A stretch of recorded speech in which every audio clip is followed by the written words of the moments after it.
अब देखिए समस्तीपुर नाव पर क्राइम खबर की सच्ची कहानियां। लड़की ने इग्नोर किया तो कातिल बना सिरफिरा आशिक, साइकिल से खींचा और सीने में दाग दी गोलियां।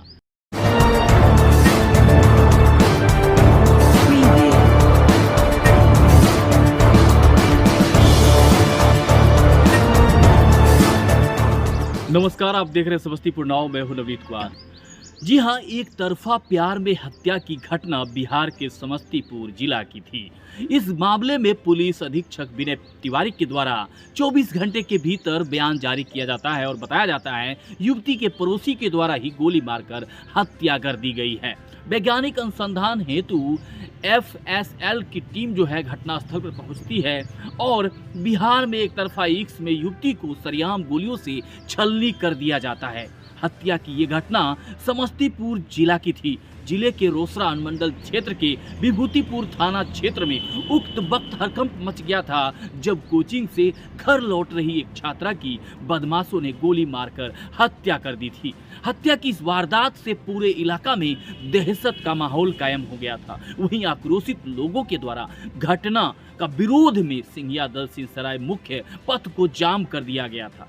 सड़क जाम कर हंगामा कर रहे लोगों का कहना था कि पुलिस हत्या की वारदात को अंजाम देने वाले अपराधी को अविलंब गिरफ्तार करे। मृतक छात्रा की पहचान विभूतिपुर थाना क्षेत्र के शिवनाथपुर गांव की कोमल कुमारी के रूप में की गई थी। मृतक छात्रा अपनी एक सहेली के साथ साइकिल से घर लौट रही। उसी दौरान एक चाय दुकान से एक युवक दौड़ा हुआ आया और लड़की को अपनी तरफ खींच लिया और फिर उसने ताबड़तोड़ गोलियां चला दी और लड़की को 3 गोली लगी और उसकी सहेली के द्वारा जब उसे बचाने का प्रयास किया गया तो उसे भी गोली मारने की धमकी दी गई थी।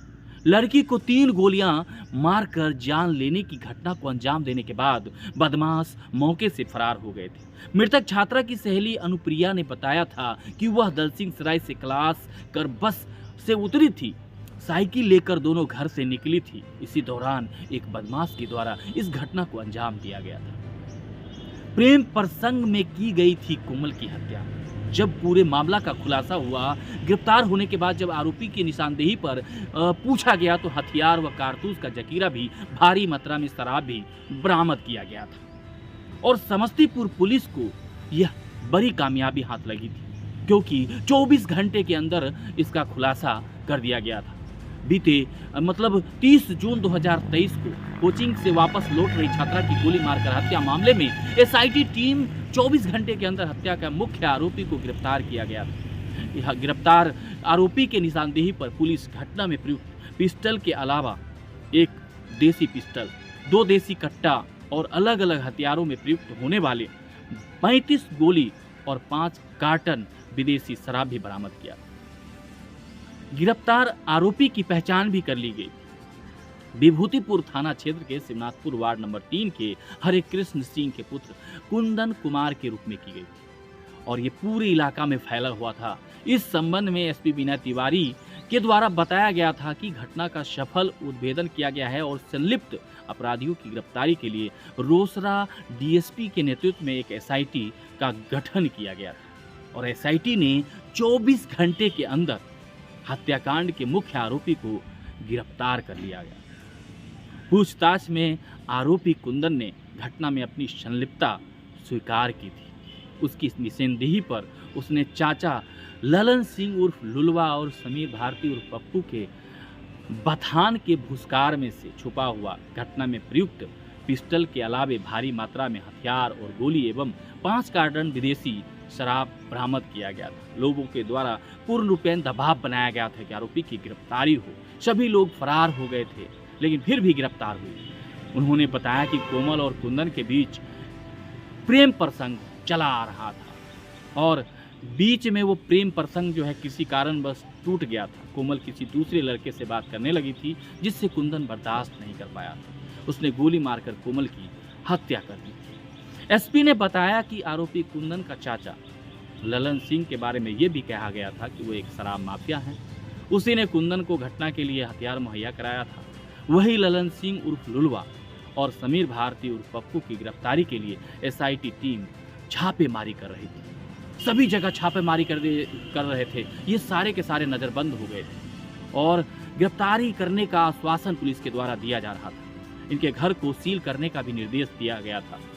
विभूतिपुर क्षेत्र में जो सफ़ेदपोश माफिया संरक्षण दे रहे थे, सफ़ेदपोश माफिया मतलब नेता लोगों को भी इसमें सम्मिलित कर दिया गया था, उसके विरुद्ध में कार्रवाई किए जाने की बात कही जा रही थी। इसके बाद ललन सिंह उर्फ लुलवा की पत्नी को इस मामले में तो बेल मिल गया था, लेकिन पुलिस से भागते फिर रहे ललन सिंह उर्फ लुलवा के घर में पुलिस ने इश्तिहार भी तामीला करवाया था और फिर लास्ट में कोई उपाय, कोई चीज़ नहीं बचने के बाद फिर ललन सिंह उर्फ लुलवा और समीर भारती ने रोसड़ा न्यायालय में आत्मसमर्पण किया था। फिलहाल अभी वे न्यायिक हिरासत में।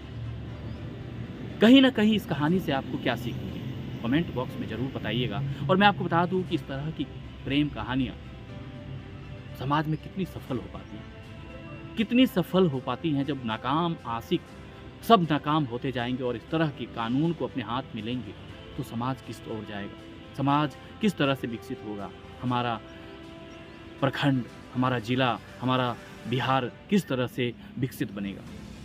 इसी तरह से लोग आक्रोश की आग में जलते रहेंगे तो हमारा देश कैसे विकसित देश कहलाएगा। यानी इन सभी बातों से आपको क्या सीखने को मिला, ये कहानी से आप क्या सीखे, क्या मतलब इस कहानी में आपको लग रहा है कि अगर एक तरफा प्यार में किसी को जान से मार देना चाहिए? नहीं। अगर आप प्यार करते हैं, प्यार का इजहार कर रहे हैं, अगर वो प्यार एक्सेप्ट नहीं होता है तो उससे छोड़ दीजिए। आप बहुत सारी ऐसी चीज़ें हैं, रिश्तों के बंधन में बंध जाइए आप। बाकी बातों के लिए देखते रहिए क्राइम खबर की बाकी सारी सीरीज बाय सीरीज एपिसोड लाते रहूँगा। मैं समस्तीपुर नाव के लिए रमेश कुमार झा आप तमाम लोगों से विदा लेता हूँ। धन्यवाद।